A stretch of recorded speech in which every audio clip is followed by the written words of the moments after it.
Assalamualaikum warahmatullahi wabarakatuh. Salam, Om Swastiastu, Namo Buddhaya, salam kebajikan, salam sejahtera bagi kita semua dan hidup mahasiswa. Apa kabar Bapak, dosen dan teman-teman sekalian? Semoga kalian senantiasa diberikan kesehatan, sehat walafiat. Senang rasanya kembali berjumpa dengan kalian pada kalian semua pada pertemuan keempat MK Manajemen SDM. Puji syukur kehadirat Allah Subhanahu wa Ta'ala karena atas berkat rahmat dan hidayahnya sehingga kita dapat melangsungkan perkuliahan ini yang dibina oleh Bapak Dr. Andes Andi Mapincara MPD dan Bapak Samsurijal SPD MPD.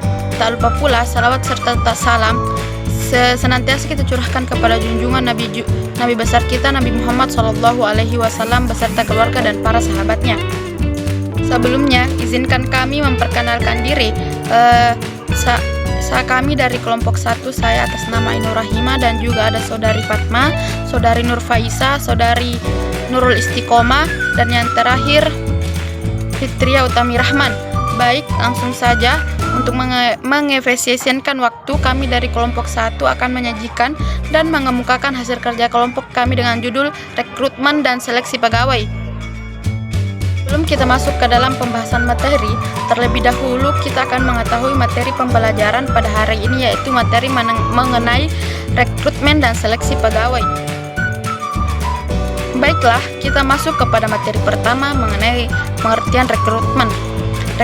Rekrutmen adalah kegiatan untuk menarik sejumlah pelamar agar tertarik dan melamar ke perusahaan sesuai dengan kualifikasi yang diinginkan. Semua perusahaan dalam industri apapun bisa mendapatkan keuntungan dan kontingensi atau mempertahankan perekrutan profesional atau proses al-hidayah untuk agen perekrutan. Selanjutnya, materi kedua mengenai pengertian rekrutmen menurut para ahli. Adapun para ahli yang mengemukakan pendapatnya tentang motivasi ialah yang pertama yaitu Du Bois yang mengemukakan bahwa rekrutmen adalah proses untuk menarik sebanyak mungkin kualifikasi pelamar untuk lowongan yang ada dan bukan diantisipasi. Ini merupakan pencarian bakat, pengajaran kelompok terbaik pelamar untuk posisi yang tersedia. Yang kedua yaitu Jackson Schleder Werner.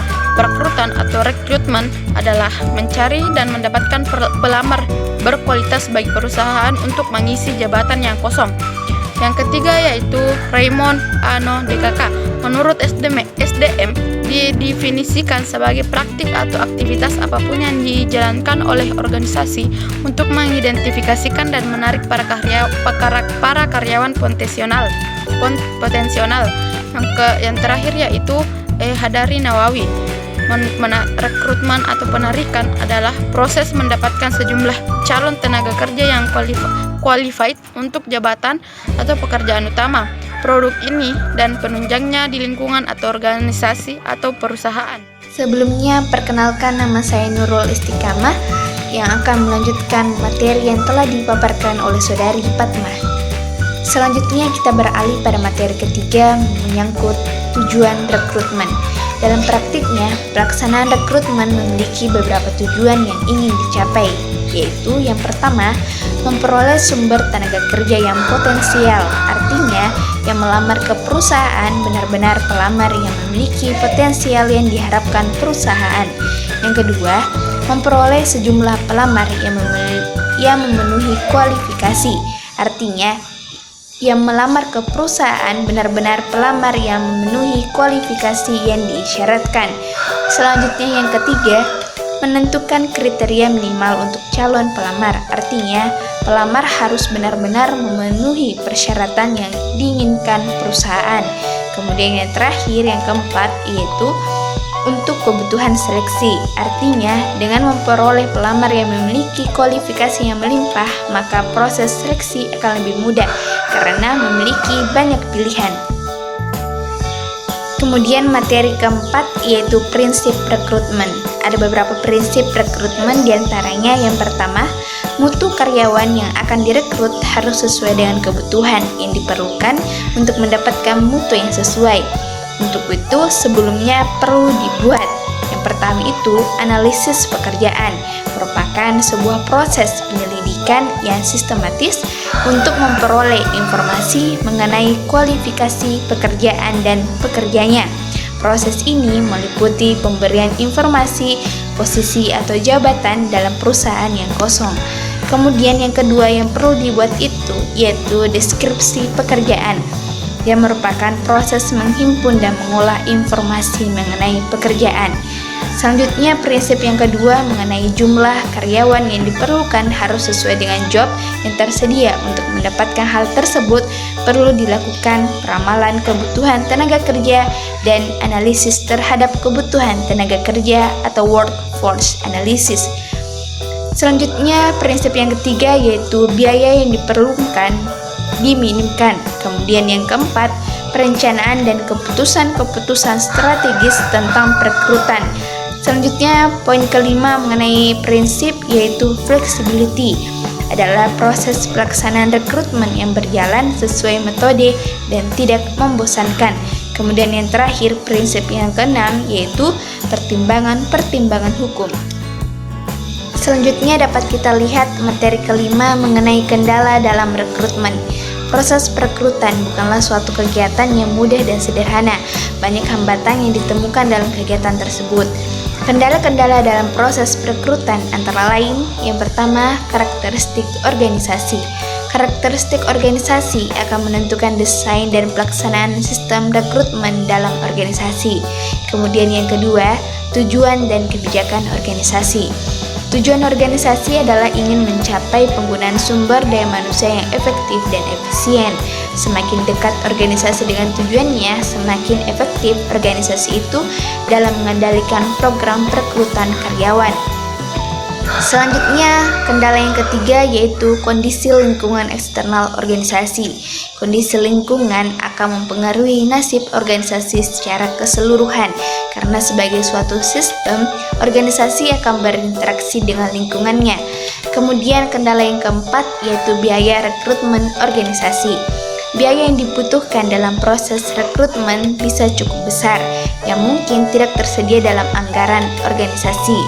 Ketika jumlah sumber tenaga kerja yang akan ditarik sedikit dan diprediksikan mereka akan ditempatkan ke tempat yang tersebar, hendaknya organisasi harus membuat iklan di beberapa tempat yang tersebar yang tentunya memerlukan biaya yang tidak sedikit.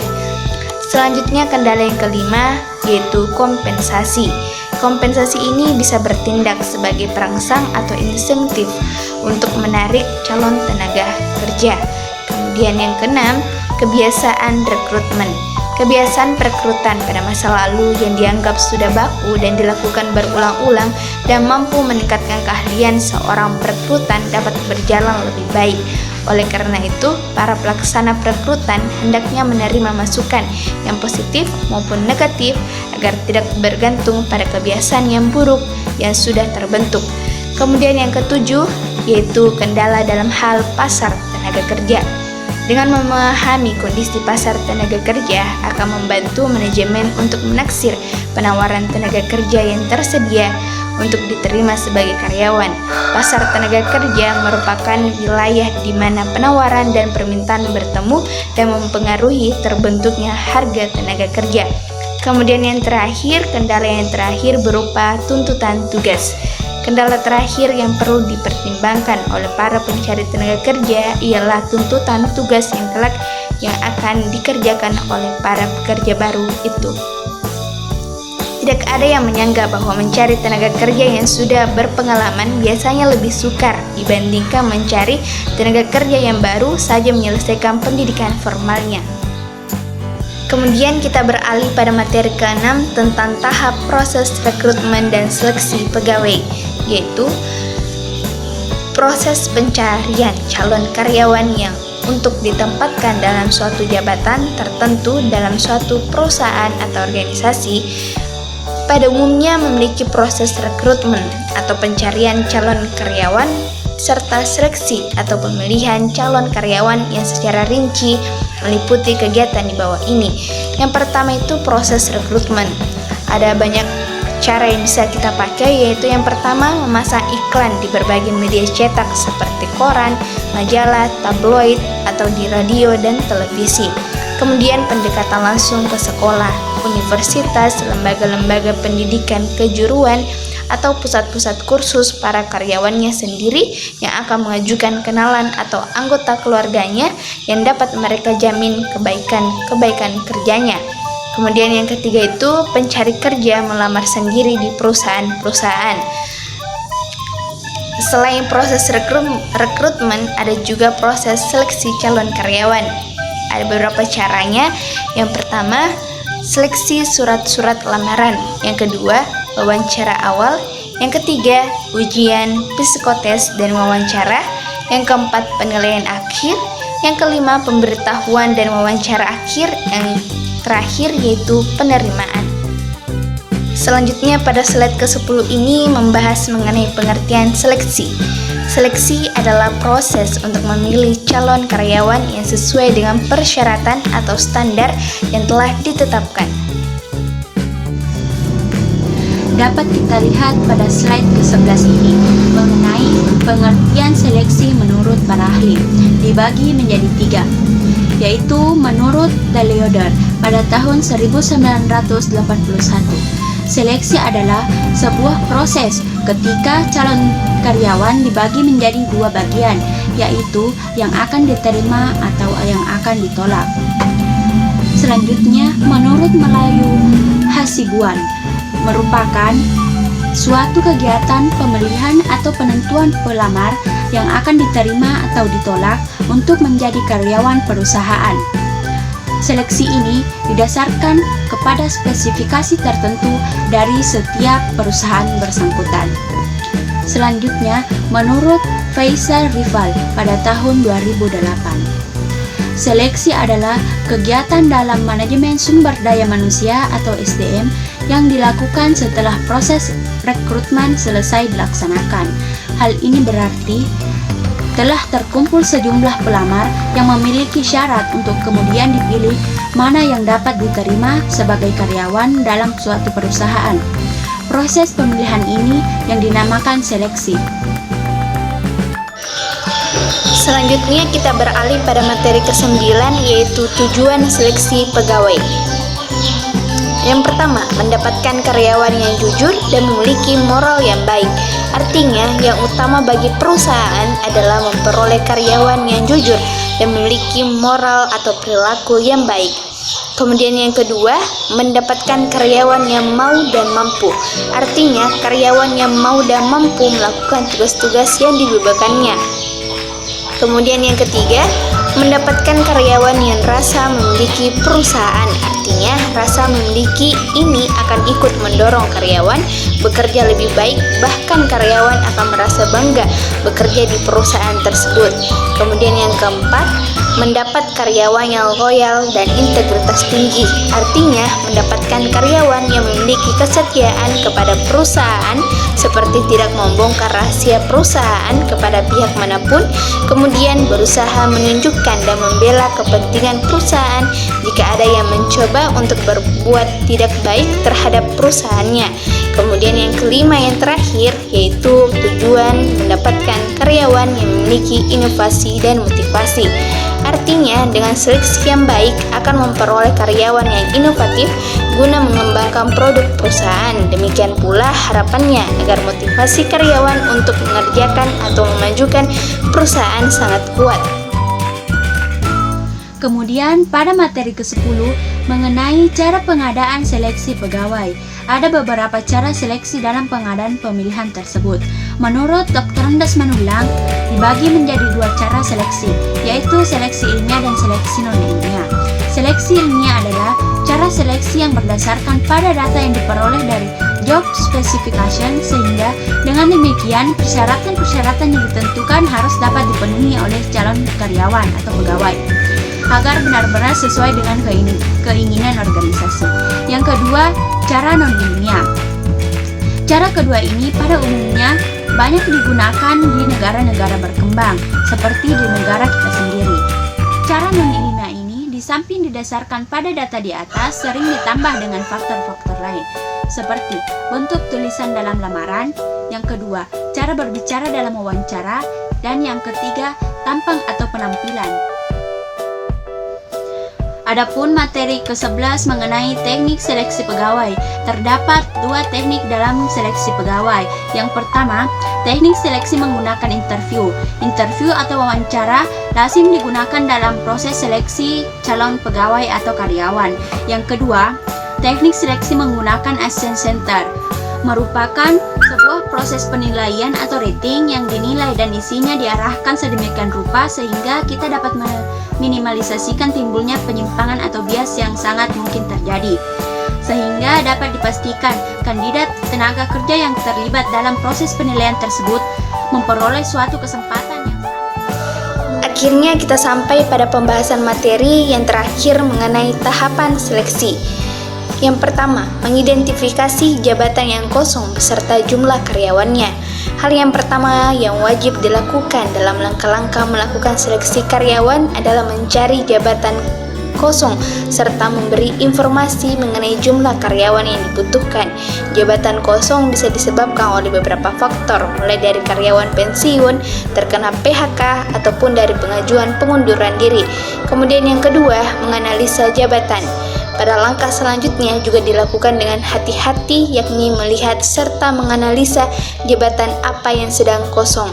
Dari segi persyaratan, jabatan juga diperhitungkan serta diputuskan secara hati-hati untuk memberi aplikasi lebih pada praktiknya sehingga dari kualitas karyawan bisa lebih baik dari sebelumnya. Selanjutnya yang ketiga yaitu menentukan lokasi pencarian kandidat. Setelah selesai melakukan prosedur dan tahapan rekrutmen dan seleksi karyawan dalam hal menganalisa jabatan yang kosong, maka dari langkah berikutnya juga sangat penting, yakni menganalisa lokasi pencarian kandidat. Ada 2 pilihan terbaik untuk mendapatkan kandidat terbaik, yakni dari dalam perusahaan dan dari luar perusahaan. Kemudian yang keempat yaitu menyeleksi kandidat. Dari proses seleksi kandidat juga membutuhkan beberapa langkah, diantaranya menentukan ciri-ciri fisik dan psikis yang dibutuhkan untuk mengisi jabatan tertentu. Kemudian yang terakhir yaitu menyusun penawaran kerja. Jika proses seleksi sudah selesai, maka dari petugas rekrutmen bisa menentukan posisi jabatan untuk setiap kandidat terbaik. Dari tahapan ini, penawaran kerja sudah diberikan untuk mempersiapkan perjanjian kerja. Adapun ucapan terima kasih dari kelompok kami, terima kasih terkhususnya kepada Bapak Dr. Andes Andi Mapincara, MPD, dan juga Bapak Syamsurial Basri, SPD, MPD, sebagai dosen pengampu mata kuliah Manajemen Sumber Daya Manusia. Karena berkat pengetahuan dan pengajaran yang diajarkan oleh beliau, kami dari kelompok 1 dengan judul materi rekrutmen dan seleksi pegawai dapat menyelesaikan tugas kami dengan baik meskipun ada beberapa hambatan dalam prosesnya, akan tetapi semangat kami tidak luntur dalam mengerjakan tanggung jawab kelompok kami. Dan tak lupa pula kami berterima kasih kepada teman-teman audiens yang telah meluangkan waktunya untuk mendengarkan dan juga mengamati hasil kerja kelompok kami. Kami sangat menunggu saran dan masukan dari teman-teman audiens.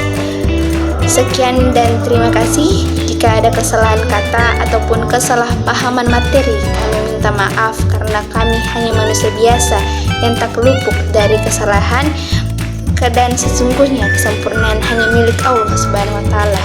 Wabillahi taufiq wal hidayah. Wassalamualaikum warahmatullahi wabarakatuh.